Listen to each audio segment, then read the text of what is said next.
Kau tersesat, Ayu. Kau tidak mungkin meraih bintang. Kau tidak akan bisa memeluk bulan.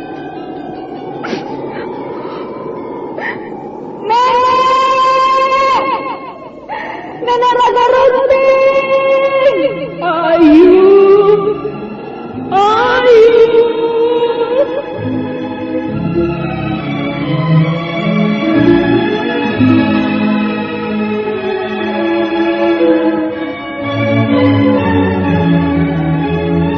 Sanggar Cerita dan Sanggar Prativi mempersembahkan Mahkota Mayangkara.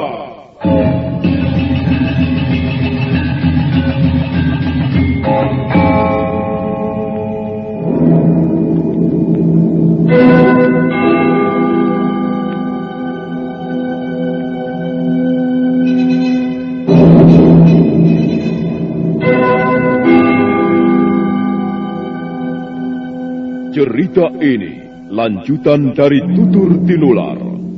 Kisah berlangsung pada zaman pemerintahan Prabu Jayanegara atau Kala Gemet, Raja Majapahit yang kedua.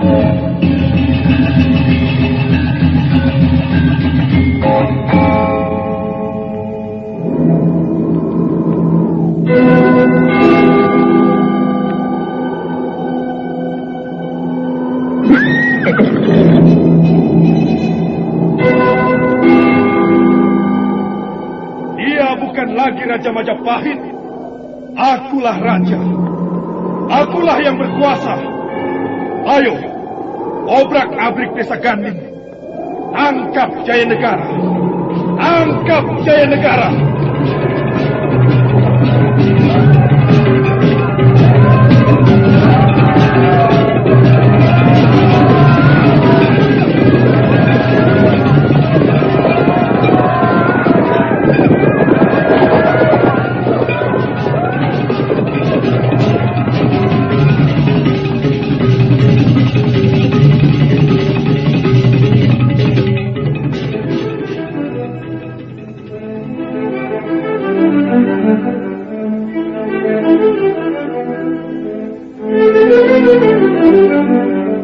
Naskah ditulis dan diolah oleh S. Tijab, hiasan musik dan sutradara C. Ispriyonoka.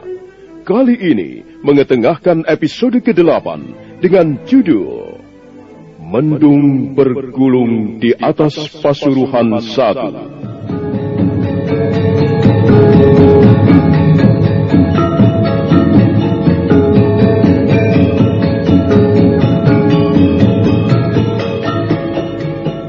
Dalam seri ke-211 ini didukung oleh para pemain Eli Ermawati sebagai Meisin, Yuli Mulyana sebagai Ayu Wandira, Hari Laksono sebagai Rakeh Pemintihan, Pegis Paliama sebagai Wali Kadep, Budi Setiawan sebagai laki-laki, Sunario sebagai kepala desa, dan Asdi Suhastra, pembawa cerita. Selamat menikmati. Sandiwara Radio ini masih Anda dengarkan di channel YouTube Satria Collection. Jangan lupa tekan tombol like dan subscribe.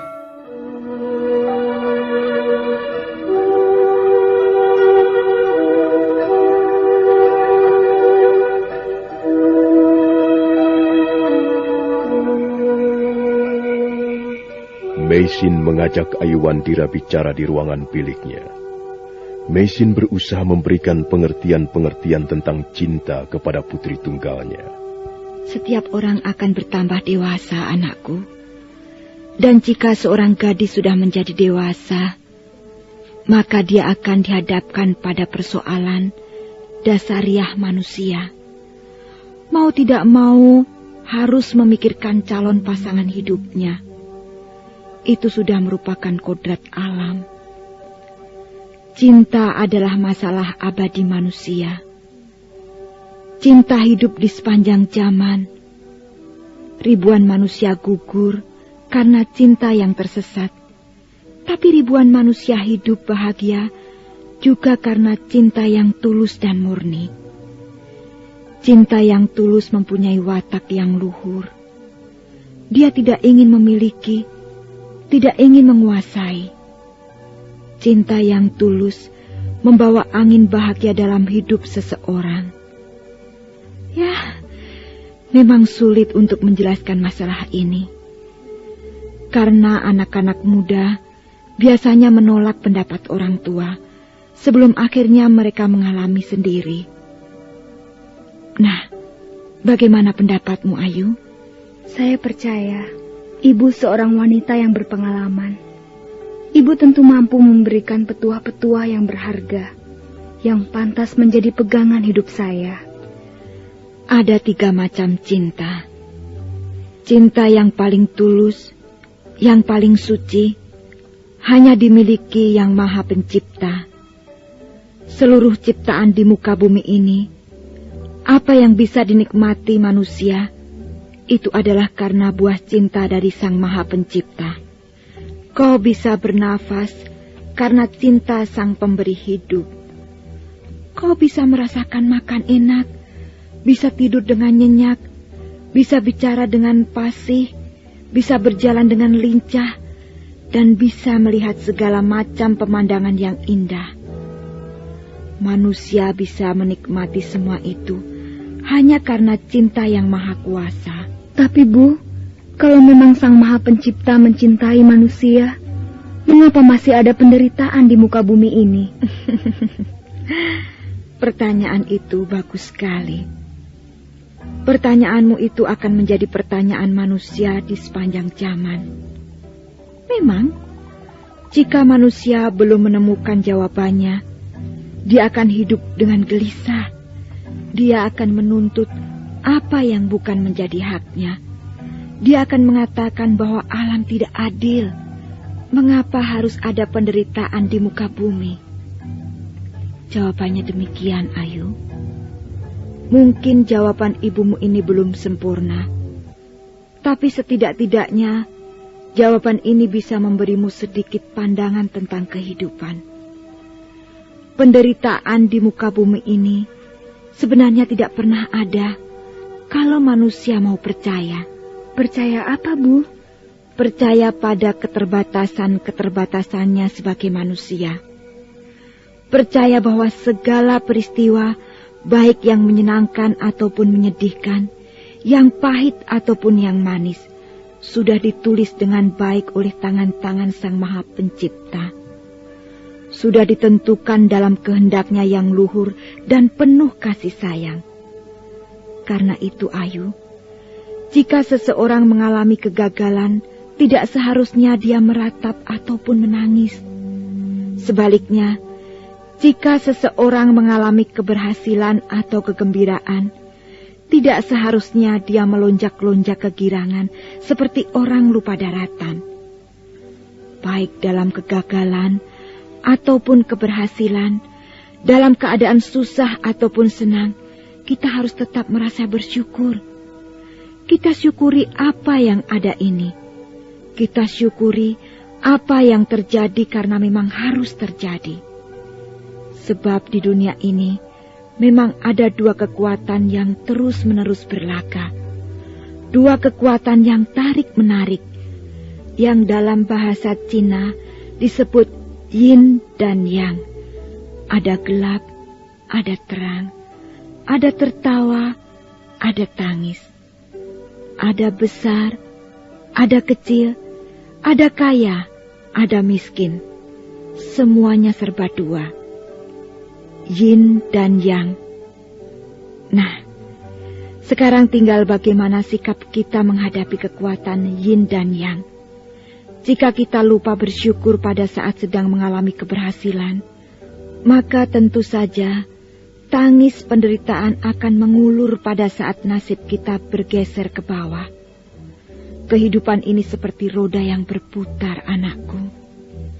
Dia tidak diam seperti arca batu. Dia terus bergerak, berputar pada porosnya. Tak ada sesuatu pun di muka bumi ini yang tidak bergerak, yang tidak mengalami perubahan. Hanya cinta Sang Maha Penciptalah yang abadi, yang tidak pernah berubah. Karena itu, kita wajib mensyukurinya. Nah, bagaimana? Mungkin sekarang kau belum begitu dapat memahaminya. Tapi mudah-mudahan suatu saat nanti kau akan mengerti juga. Lalu bagaimana selanjutnya, Bu? Kau mengatakan ada 3 macam cinta. Lalu 2 yang lain bagaimana? Cinta yang tingkatannya lebih rendah ialah cinta orang tua kepada anak-anaknya. Sekalipun cinta ini tergolong luhur, tapi derajatnya lebih rendah dibandingkan cinta Sang Maha Pencipta kepada manusia. Mengapa begitu? Karena cinta manusia sudah menjadi kotor oleh pamrih. Dia tidak murni lagi. Dan seringkali dia tidak bersifat mendidik. Dan dia tidak abadi. Sekalipun cinta seorang ibu kepada anak, ataupun seorang bapak kepada anak dapat dikatakan luhur. Tapi dia tidak abadi. Ruang lingkupnya tidak lebih luas dibanding cakrawala manusia itu sendiri. Cinta orang tua kepada anak tidak bisa dilepaskan dari karma, hukum karma. Nah, itulah sebabnya tidak mengherankan ada orang tua yang bersikap pilih kasih. Mungkin dia lebih mencintai anak sulungnya, atau barangkali dia lebih mencintai si bungsu. Cinta seperti ini lemah, karena sudah dikotori oleh ladang karma. Tapi cinta yang lebih lemah, yang lebih kotor, ialah cinta yang diberikan seorang laki-laki kepada seorang wanita, dan sebaliknya. Cinta ini mendapat urutan ketiga. Derajatnya paling rendah. Karena itu anakku, kau harus berhati-hati sekali. Jangan sampai terjerumus. Sebab kalau kau terjerumus, terperangkap oleh cinta seperti ini, sulit untuk bangun kembali. Maaf, Ibu. Mengapa cinta antara seorang laki-laki dan perempuan dikatakan rendah? Kalau memang rendah, mengapa cinta itu harus ada? Karena kehidupan ini harus terus berlangsung, Ayu. Kehidupan ini harus terus berkembang, tumbuh dan berkembang. Sekalipun cinta laki-laki dan perempuan lemah, rendah dan tidak berdaya, tapi manusia masih membutuhkannya. Hidup ini lengkap, Ayu, sempurna. Tak ada yang tercecer sedikit pun. Alam semesta ini bisa digelar dan dibaca dengan baik bagi siapa saja yang mampu melihat aksara-aksaranya. Baiklah, Ayu, kukira cukup. Sekarang yang penting, kau harus bisa memutuskan sesuatu untuk dirimu sendiri. Kau harus bisa belajar bijaksana untuk dirimu sendiri.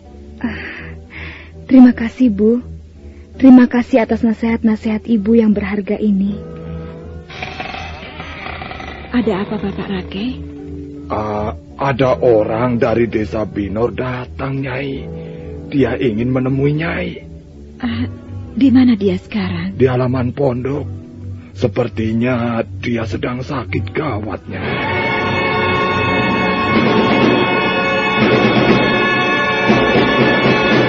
Meisin bergegas meninggalkan ruangan bilik. Aiwandira berjalan mengiring di belakangnya. Rakeh Pamintihan membawa Meisin ke halaman, menemui seorang warga desa Binor yang berdiri terhuyung-huyung. Benarkah Bapak warga desa Binor? Sepertinya dia sakit parah, Nyai. Bapak Wali Kadep. Ya, Nyai. Jangan mendekatinya. Bapak berdiri saja di situ. Maaf, Pak. Apakah yang Bapak rasakan? Aku mengantuk sekali. Sandiwara Radio ini masih Anda dengarkan di channel YouTube Satria Collection. Jangan lupa tekan tombol like dan subscribe. Bapak Wali Kadep, jangan sentuh dia. Ayo, kau berdiri di sana, jangan dekat-dekat. Sepertinya dia sudah meninggal, Nyai. Iya, dia sudah meninggal. Sudah 2 kali aku melihat penyakit ini.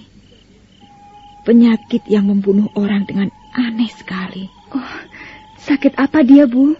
Ayu, apa kau tidak dengar? Jangan dekat-dekat. Lebih baik kau masuk ke dalam sana. Penyakit orang ini berbahaya. Dia terkena wabah penyakit menular yang ganas. Wabah penyakit menular? Wah, kalau begitu, dia tidak mengalaminya sendirian, Nyai. Mungkin ada warga desa Binor yang lain.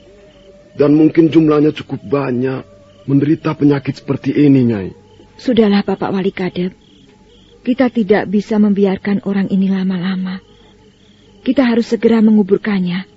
Tolong Bapak Wali Kadep dan Bapak Rake Pamintihan menggali lubang. Kita kuburkan orang ini malam ini juga. Apa kita tidak perlu memberitahu sanak familinya, Nyai? Kita tidak mempunyai waktu banyak, Bapak Wali Kadep. Mayat orang ini harus segera dikuburkan. Di mana kami harus menggali lubang pemakaman, Nyai? Di sebelah mana? Di sana, Bapak Rake. Carilah tempat yang agak jauh. Dan galilah lubang yang dalam. Jangan sampai wabah penyakit menular ini merembet ke desa Pasuruhan 1. Awas, jangan sentuh dia. Tapi Nyai, kami harus menggotong orang ini, Nyai. Sebelum menyentuh tubuh orang ini, saya harap tangan Bapak Wali Kadep dicuci bersih dengan arak Cina. Jangan menyentuh mayat ini sebelum tangan dicuci bersih. Begitu. Baiklah, Nyai. Ayo, Kakang Pamintian. Kita gali lubang di sana saja. Di bawah pohon-pohon liar itu, Kakang.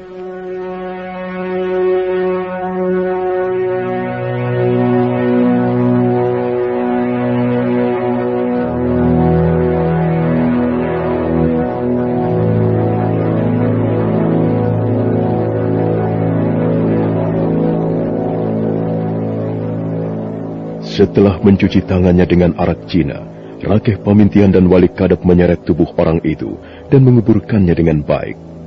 Setelah selesai, mereka segera menemui Maisin di ruangan pendopo. Mereka bercakap-cakap sesaat lamanya, membicarakan perihal wabah penyakit menular. Selanjutnya Maisin mengajak Rakeh Pamintian dan Wali Kadep menemui kepala desa Pasuruhan 1.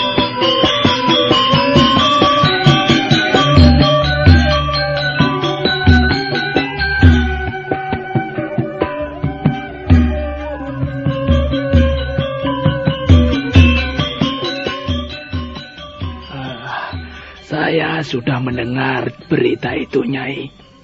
Berita yang sangat menyedihkan. Desa Binor sedang terkena musibah berat. Bahkan salah seorang sanak famili saya sudah ikut jatuh menjadi korban. Apakah wabah penyakit menular ini sudah sering kali terjadi, Bapak Kepala Desa? Oh, tidak, Nyai.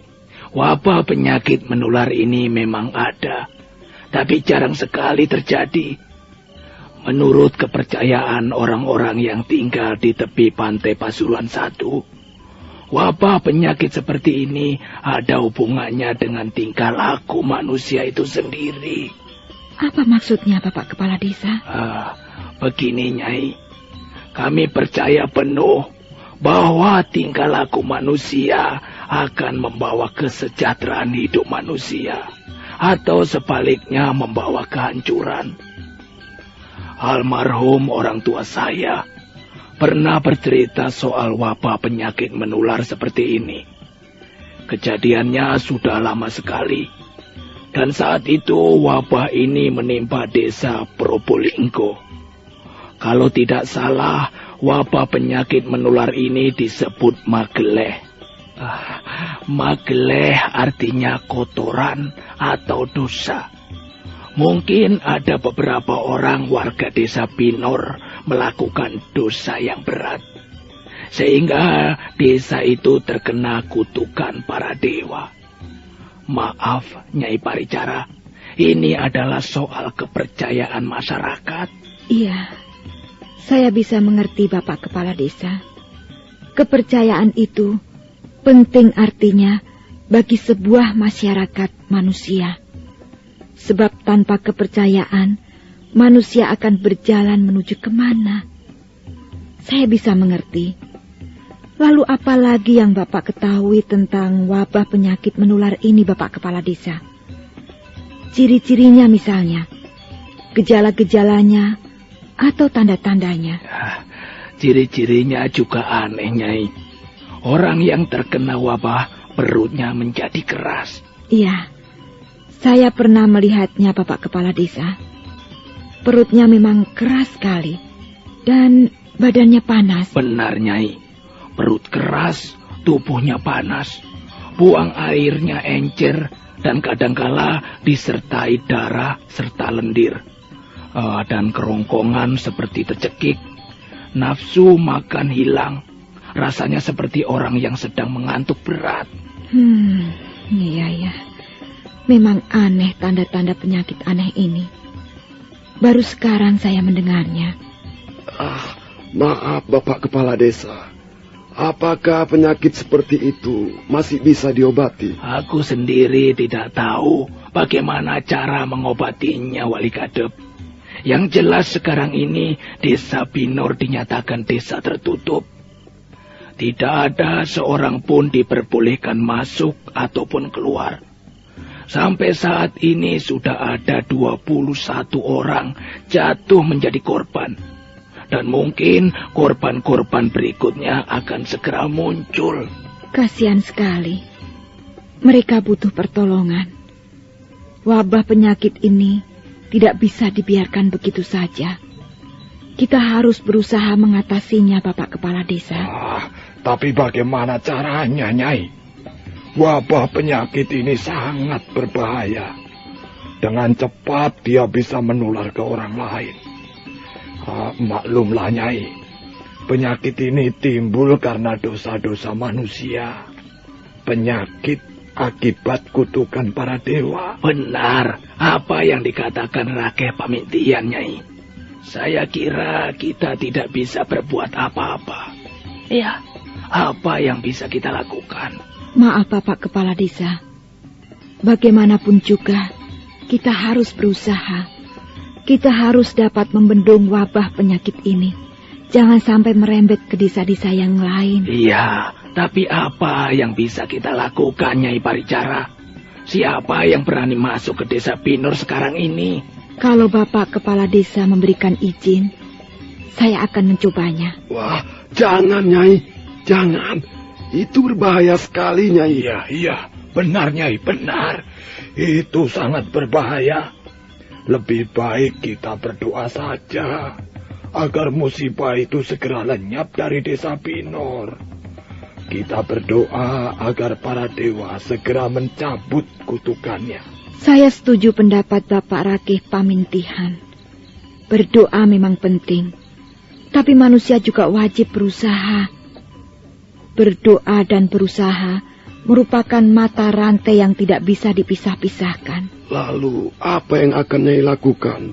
Malam ini juga, saya akan pergi ke Desa Binor. Saya minta izin resmi dari Bapak Kepala Desa sebagai pimpinan Desa Pasuruhan 1. Apakah Nyai sudah memikirkan akibatnya? Bapak Wali Kadep, saya tidak memikirkan apa-apa selain ingin berbuat sesuatu untuk warga Desa Binor. Dan barangkali juga untuk warga desa-desa yang lain. Wabah penyakit ini harus dibendung, harus dicegah, dan kalau bisa harus kita basmi. Ya, kalau begitu baiklah, Nyai.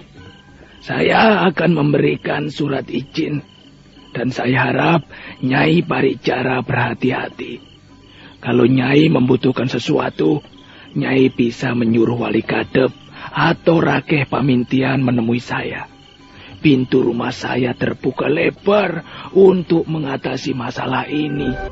Meisin dengan ditemani Wali Kadep dan Rakeh Pamintihan pergi menemui Kepala Desa Pasuruhan 1. Kepala Desa menjelaskan mengenai wabah penyakit menular yang dikenal dengan nama Mageleh. Mageleh artinya dosa atau kotoran. Menurut kepercayaan masyarakat setempat, wabah penyakit seperti itu turun ke muka bumi untuk menghukum manusia-manusia yang berdosa. Meisin mengajukan permohonan untuk menangani wabah penyakit menular itu. Dia ingin pergi ke desa Binor. Wali Kadep dan Rakeh Pamintihan berusaha mencegah, tapi nampaknya Meisin berkeras hati. Saya tahu Bapak Wali Kadep, Bapak Rakeh Pamintihan, usaha yang akan saya tempuh ini mengundang bahaya. Barangkali apa yang akan saya lakukan di desa Binor akan bisa mengancam keselamatan jiwa saya sendiri. Tapi kita harus berbuat sesuatu. Kita tidak bisa tinggal diam sementara banyak orang terancam nyawanya. Baiklah, Nyai. Saya tidak dapat mencegah keinginan Nyai. Walaupun sebenarnya saya lebih senang jika Nyai Paricara tidak usah turun menangani wabah penyakit ini. Wabah penyakit ini berbahaya sekali, Bapak Kepala Desa. Dia harus dibendung. Jangan sampai merembet ke desa-desa yang lain. Harus ada orang yang berani turun tangan. Harus ada orang yang mau berusaha menanganinya. Ya, kalau begitu tunggu sebentar, Nyai. Saya akan menulis surat izin. Nyai dapat membawa surat itu untuk memasuki desa Binor. Tunggu sebentar ya, Nyai. Terima kasih Bapak Kepala Desa. Terima kasih atas pengertian Bapak. Sandiwara Radio ini masih Anda dengarkan di channel YouTube Satria Collection. Jangan lupa tekan tombol like dan subscribe.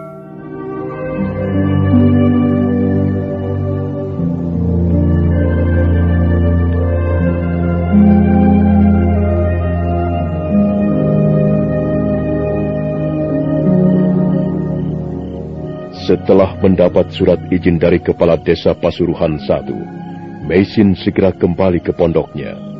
Dengan dibantu Wali Kadep dan Rakeh Pamintihan, Meisin mengadakan persiapan.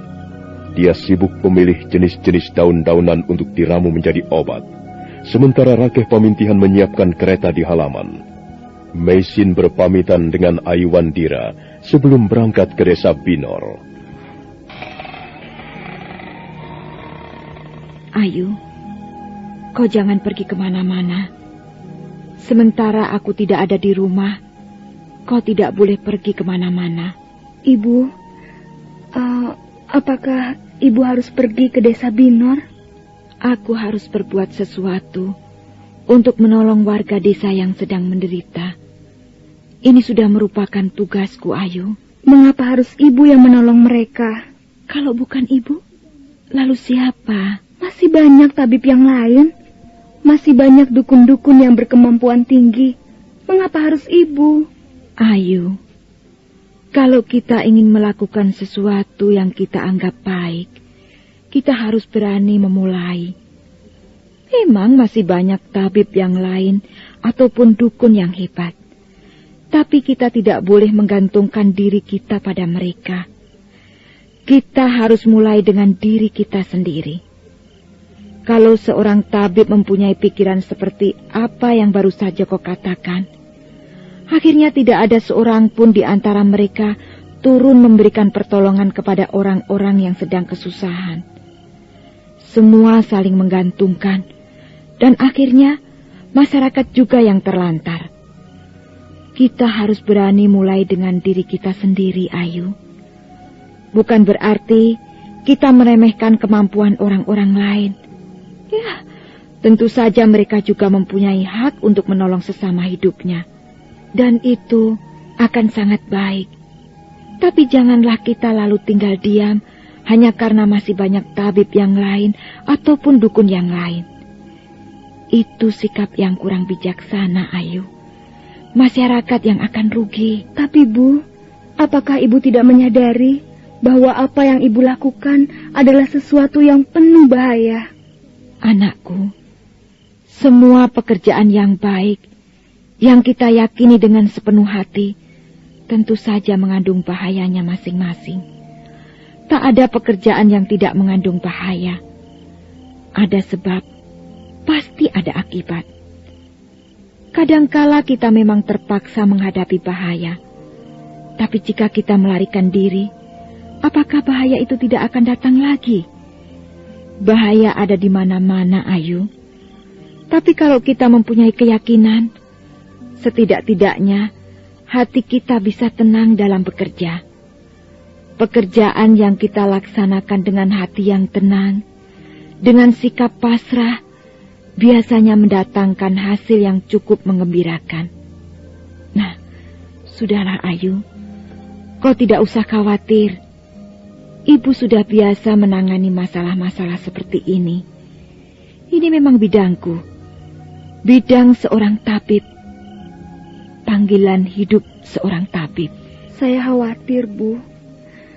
Ya, Ibu memang mempunyai banyak pengalaman soal mengobati orang. Tapi dengan penyakit wabah ini, saya khawatir. Ayu, wabah penyakit yang paling bahaya, yang bisa mengancam kehidupan manusia, sebenarnya ada di dalam hati manusia itu sendiri. Wabah itu bernama rasa takut. Ibu akan pergi bersama siapa ke desa Binor? Aku ditemani Bapak Wali Kadep dan Rakeh Pamintihan. Entahlah, Bu. Sebenarnya saya lebih senang, hati saya lebih tenang kalau Ibu tidak berangkat. Sudahlah, Ayu. Jangan cemas. Ibu tidak akan apa-apa. Ibu hanya ingin berbuat sesuatu untuk kemanusiaan. Kalau Ibu hanya tinggal diam dan berpangku tangan, kalau Ibu tidak berbuat sesuatu, Ibu akan kehilangan arti hidup yang sesungguhnya. Sebab itu mengingkari panggilan hidup itu sendiri. Saya tidak mengerti. Saya tidak bisa memahami jalan pikiran Ibu. Barangkali Ibu hanya ingin mencari ketenaran saja. Ibu ingin disanjung-sanjung sebagai seorang tabib yang berani, penuh pengorbanan dan pengabdian. Untuk apa semua ini, Bu? Untuk apa kalau akibatnya justru membahayakan Ibu sendiri? Sayang sekali, mengapa kata-kata seperti itu harus keluar dari mulut anak seorang tabib? Saya mencemaskan Ibu. Saya takut Ibu menghadapi bahaya. Tidakkah Ibu mengerti? Sudahlah, Ayu. Ibu harus segera pergi. Dan ingat, kau tidak boleh pergi kemana-mana sementara Ibu tidak di rumah. Dan jangan mengunjungi Tuan Cakradara. Ingat pesan Ibu baik-baik. Jangan pergi mengunjungi Tuan Cakradara, kecuali kau ingin mendapat kesulitan di kemudian hari.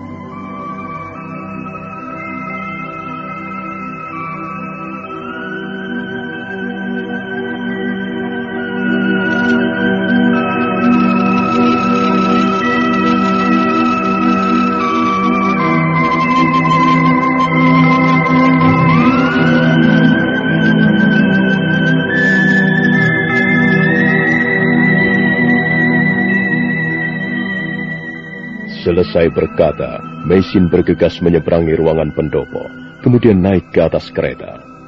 Wali Kadep duduk memegang tali kendali kuda, sementara Rakeh Pamintihan duduk di bagian belakang bersama sekeranjang daun-daunan. Ayu Wandira mengantarkan ibunya sampai ke halaman. Nah, Ayu, Ibu pergi dulu ya. Ayo, Bapak Wali Kadep. Baik, Nyai. Hiya, hiya, hiya, hiya.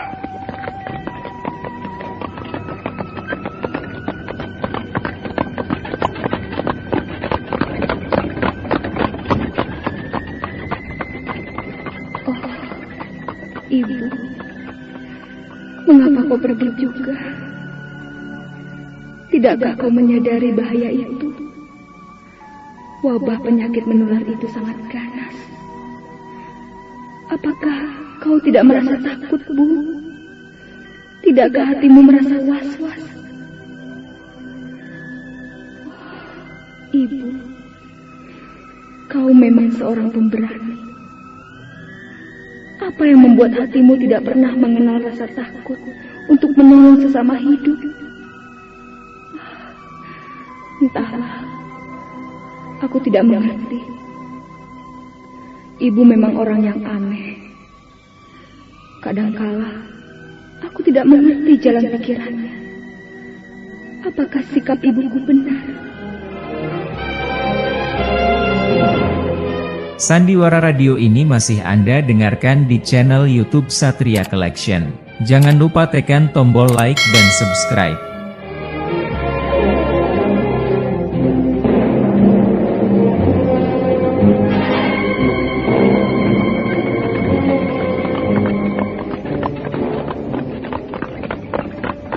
Kereta kuda yang ditumpangi mesin berderak-derak meluncur di atas jalanan berbatu. Semakin lama kereta itu semakin jauh meninggalkan desa Pasuruhan 1. Wali Kadep duduk terguncang-guncang sambil memegang tali kendali kuda. Beberapa saat kemudian, mereka sudah meninggalkan desa Pasuruhan 2. Menjelang tengah malam, mereka mulai memasuki desa Pabayeman, kemudian Barmi, Probolinggo, Gending, dan setelah istirahat sejenak, akhirnya mereka tiba di perbatasan desa Binor yang terletak di tepi pantai Jawa bagian timur.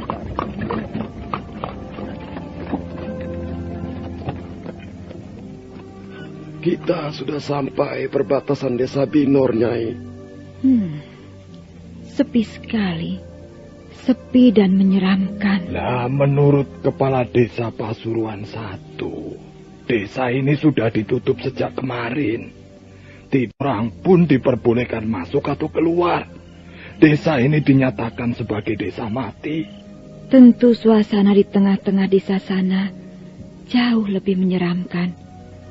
Menyeramkan dan menyedihkan. Kasihan warga desa Binor. Mereka harus menghadapi wabah penyakit yang ganas tanpa pertolongan. Dan barangkali tanpa harapan. Setelah berita tentang wabah itu tersiar kemana-mana, saya kira tidak ada seorang pun yang berani masuk desa Binor, Nyai. Iya, kecuali Nyai Paricara. Maaf, Nyai. Sebenarnya kami kurang setuju keputusan Nyai. Kurang setuju bagaimana, Bapak Wali Kadep? Ini sudah merupakan tugasku. Maaf, Nyai. Sebenarnya Nyai masih bisa menolong orang lain. Masih banyak warga desa-desa lain yang mengidap suatu penyakit. Nyai bisa menolong mereka. Dan itu sudah merupakan suatu pekerjaan yang baik dan mulia, Nyai. Tapi mengapa Nyai nekat pergi ke desa Binor? Iya, benar, Nyai. Sebaiknya Nyai memikirkan sekali lagi. Mumpung belum terlambat loh. Aku sudah merenungkannya secara mendalam, Bapak Rake. Dan aku bertekad untuk tidak mencabut keputusanku. Aku harus turun ke tengah-tengah warga desa Binor dan berbuat sesuatu untuk mereka.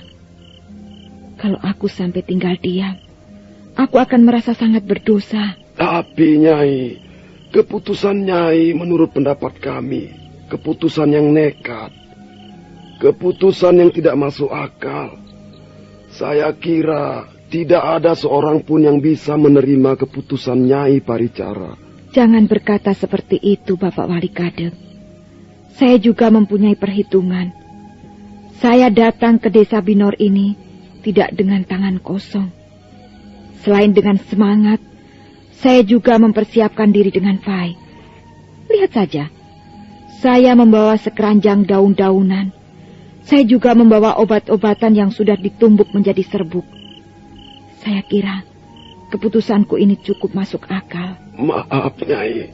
Kami hanya sekedar mengemukakan pendapat. Tentu saja pendapat kami ini belum tentu benar. Sudahlah, Bapak Wali Kadep, Bapak Rake Pamintihan. Saya berterima kasih sekali karena Bapak sudah mengantarkan saya sampai ke tempat ini. Selanjutnya, saya akan meneruskan perjalanan sendiri. Bapak Wali Kadep dan Bapak Rake Pamintihan boleh kembali ke Pasuruhan 1. Mesin segera melangkah turun dari kereta kuda. Rake Pamintihan menurunkan sekeranjang daun-daunan. Pada saat itulah terdengar derak roda-roda kereta semakin lama semakin dekat. Kereta itu seolah-olah muncul dari tempat kegelapan.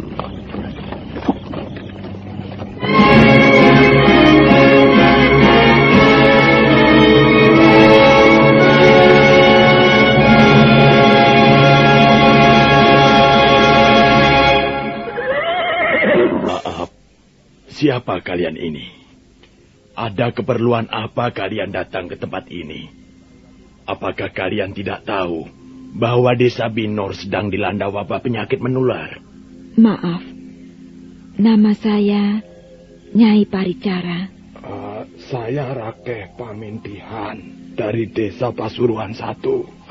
Saya Wali Kadep. Kami datang kemari untuk mengantarkan Nyai Paricara. Oh, kiranya aku sedang berhadapan dengan seorang tabib yang ternama. Maafkan Nyai Paricara. Aku Ki Buyut Gatra, kepala desa Binor. Maaf Ki Buyut Gatra. Saya datang kemari untuk berbuat sesuatu kepada warga desa Binor yang sedang dilanda kesusahan. Berbuat sesuatu? Apa maksudmu, Nyai Paricara? Nyai Paricara datang ke desa Binor ini untuk menolong warga desa yang sedang mengidap penyakit wabah. Lihat saja Ki Buyut, kami membawa sekeranjang daun-daunan untuk diramu menjadi obat. Oh, jangan. Jangan, Nyai Paricara. Saya membawa surat izin dari kepala desa Pasuruan 1. Kalau Ki Buyut tidak percaya, Ki Buyut boleh membacanya. Saya percaya, Nyai. Saya percaya. Tapi lebih baik jangan. Lebih baik Nyai segera kembali ke Pasuruan 1. Itulah nasihat saya, Nyai. Saya tidak bisa kembali ke Pasuruan 1 sebelum berbuat sesuatu kepada warga desa Binor, Ki Buyut. Itulah sebabnya saya jauh-jauh datang ke tempat ini. Jangan, Nyai. Turutilah kata-kataku. Jangan.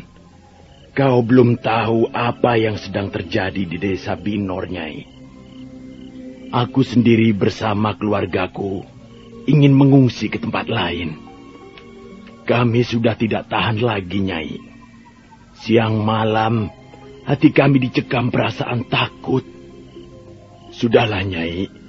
Lebih baik Nyai kembali saja ke Pasuruan 1. Tak ada yang bisa Nyai lakukan di desa Binor.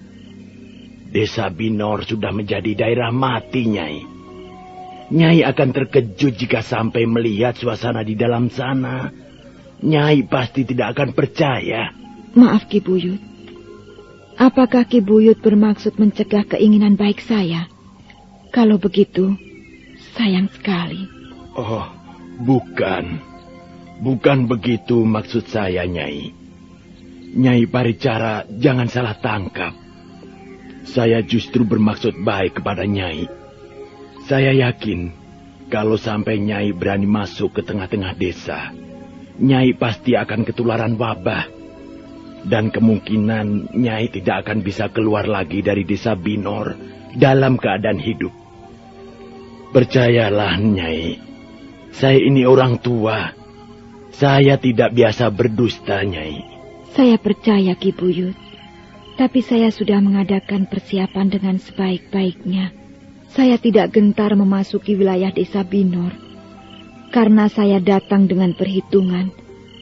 Saya tidak datang dengan tangan kosong dan pikiran kosong.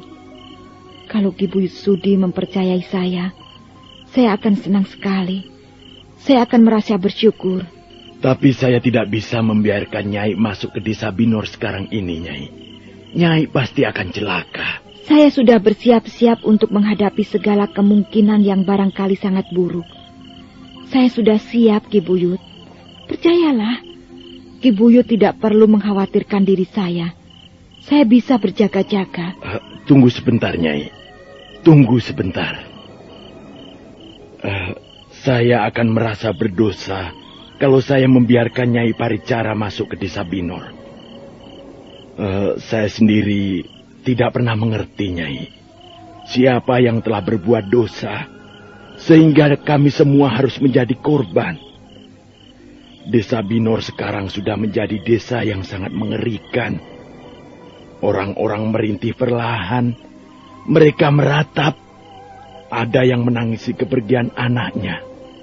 Ada yang menangisi suaminya yang sudah terbujur menjadi mayat, Nyai. Ada yang menangisi istrinya yang sedang sekarat. Sungguh mengerikan. Ketahuilah Nyai, desa Binor ini adalah desa kelahiran saya.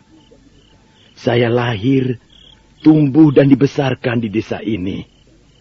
Cikal bakal desa Binor adalah leluhur saya, Nyai. Tapi lihatlah, walaupun dengan hati berat, saya terpaksa pergi. Saya terpaksa meninggalkan desa kelahiran saya, yang saya cintai sampai ke tulang sumsum saya, Nyai.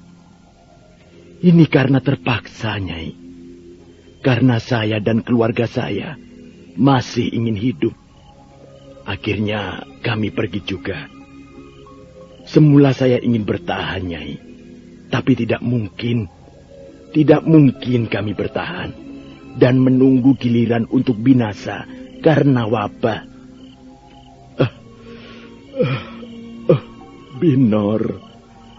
Binor desa kelahiranku. Dulu kau desa cantik jelita yang terbujur di tepi pantai. Kau desa penuh harapan. Bertahun-tahun aku memimpin desa ini, bekerja keras untuk memajukan desa kelahiran. Tapi sekarang, pada saat keringatku belum lagi kering, kau sudah tertimpa bencana. Binor, selamat tinggal desa kelahiranku. Aku tidak bisa mempertahankanmu. Maafkan aku, Binor. Aku terpaksa pergi. Nyai Paricara, dengarkanlah kata-kataku ini. Kalau kau ingin selamat, jangan teruskan niatmu. Segera kembalilah ke Pasuruan satu, Nyai.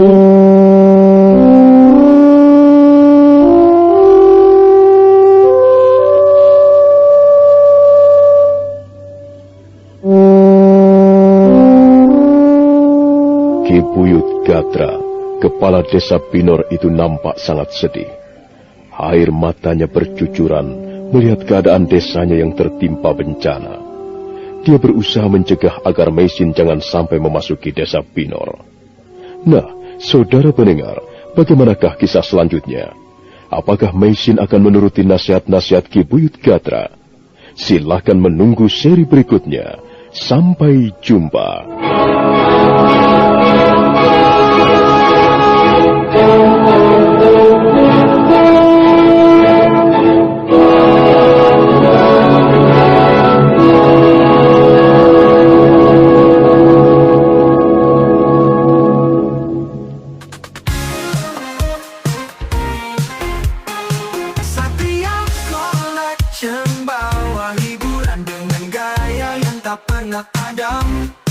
Jangan ragu, klik subscribe.